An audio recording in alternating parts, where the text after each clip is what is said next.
Bonjour. Dans une de mes vidéos précédentes, j'avais évoqué les problèmes de rouille que pouvaient rencontrer ces machines dont les cylindres étaient fabriqués en fonte d'acier et même la possibilité que les segments des pistons en acier pouvaient aussi éventuellement rouiller. Pour pallier cette difficulté, j'ai la chance d'avoir retrouvé dans mes accessoires un piston jumeau de celui de cette machine. Alors cette machine, je vous le rappelle, est une Stewart verticale double 10, 2 x 10 cm3, puisque le piston fait un diamètre de 19,06 mm, 3 quarts de pouce, pour une course égale aussi à 19,06 mm. Ce piston, donc, vous le constatez, est en bronze. Et pourquoi je voulais vous le montrer, c'est parce que sur celui-ci, le segment en acier a été remplacé par un segment en téflon, comme je vous l'ai évoqué précédemment.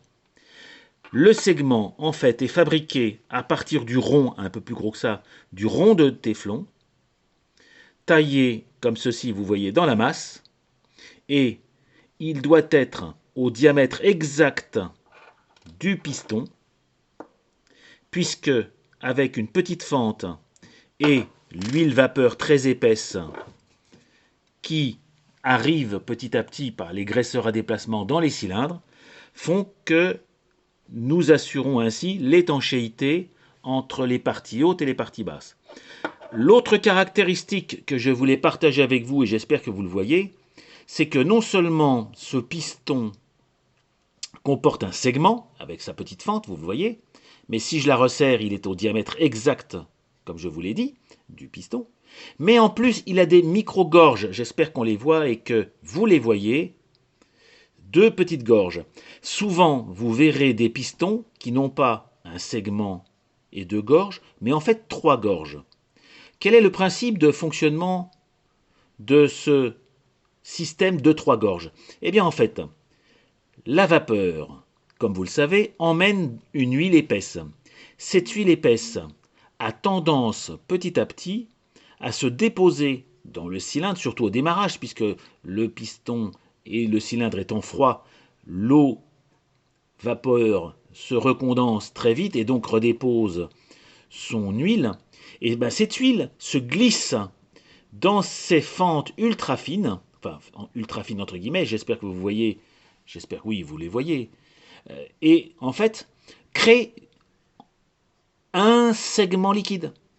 Ce qui fait qu'en fait, ce superbe piston n'a pas un segment d'étanchéité, mais en fait trois.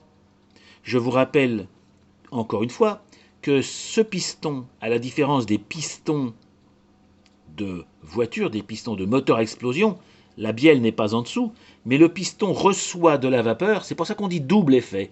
Il reçoit de la vapeur au-dessus et en dessous, et il doit donc, pour être très efficace, ne pas laisser communiquer les deux parties. Donc je pousse, je pousse, je pousse, je pousse, mais en toute indépendance. D'où l'intérêt d'avoir une étanchéité parfaite, étanchéité qui par ailleurs ne doit pas freiner le mouvement, parce que comme vous le savez, la machine à vapeur n'est quand même pas très puissante. Voilà donc comment se présente à l'intérieur de cette machine son piston. Et vous avez ici, alors j'espère que vous le voyez ici, vous avez ici le raccord avec la bielle qui va connaître, qui va permettre de transformer le mouvement de translation en un mouvement de rotation. Alors on pourrait presque, alors les Anglais, ils appellent ça la piston rod, donc en fait ça doit être la tige de piston, et on va considérer que la bielle en fait est juste ici, puisque c'était elle la bielle, même si elle n'est pas directement sous le piston, c'est elle qui fait ce fameux transfert d'un mouvement de translation vers un mouvement de rotation.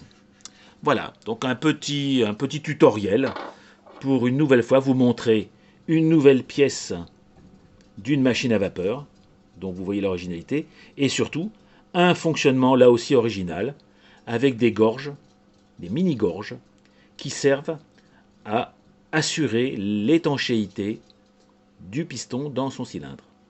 Voilà. Au revoir les amis.